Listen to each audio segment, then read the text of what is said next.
Your take on those two views that we heard there. Do people who are unemployed in New Zealand lack motivation?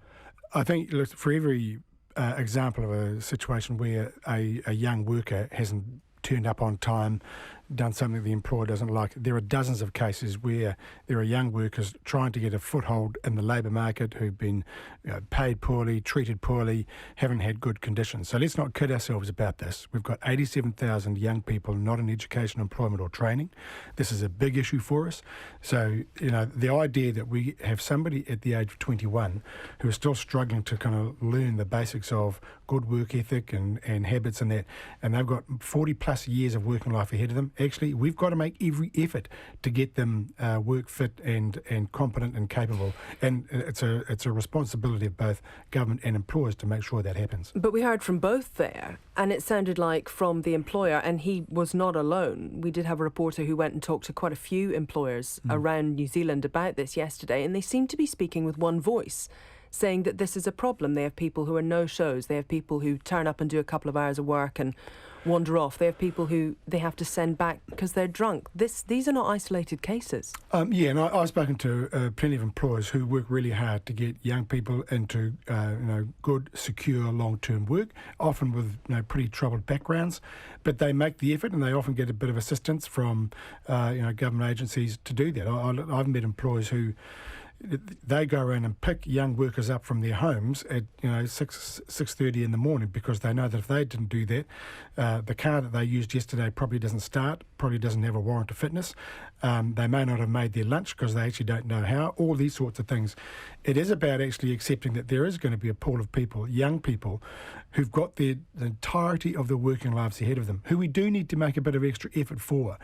The reality is, for a lot of these the seasonal employers, they want a workforce ready to go because they've got a short period of work ahead of them, and we've got to make sure that work gets done. That's why the last Labor government introduced the regional seasonal employer scheme to get overseas workers in here. But we've got to make a priority of getting the young people who live here in New Zealand get their work habits right, so they've got a meaningful work life ahead of them. Let's get on to the seasonal workers coming in from the Pacific Islands in just a moment, but I'm interested in what exactly you think should be done by government or by employers for people who maybe don't have their lunch, whose car maybe doesn't have a warrant or the car doesn't start. How much effort should be put in, and what exactly should be done? What help do they need?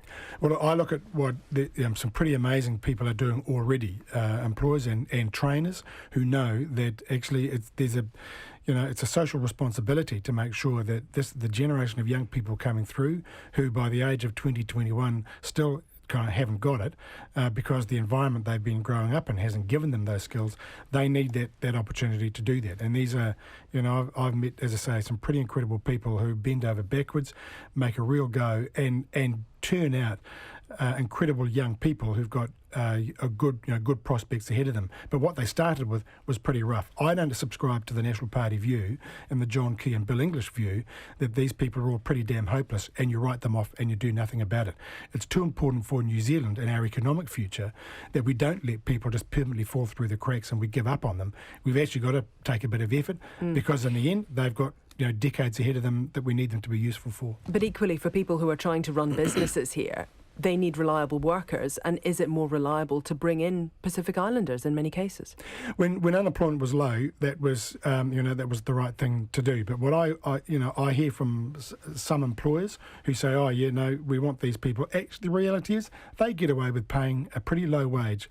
The minimum wage, and then you listen to the conditions that some of them are working in. I think you look at what's happened around Blenheim and Marlborough recently with some of the, not all of them, but some of the those involved in harvesting the grape crop. Actually, some of those workers treated pretty shabbily, and some attention has been drawn to that. So let's not think that it's all kind of sweetness and light on the employer side. I don't think it's sweetness and light on the worker side either. But I stand back and say we've got 87,000 young people not in employment, educational training. We've got a responsibility to do something about it, even for that small group where extra effort is required to get them into good work habits. OK, should the tap then be turned off at the moment, and that overseas workers should no longer be brought in, especially for some of these jobs like fruit picking? Would you rule that out as Prime Minister?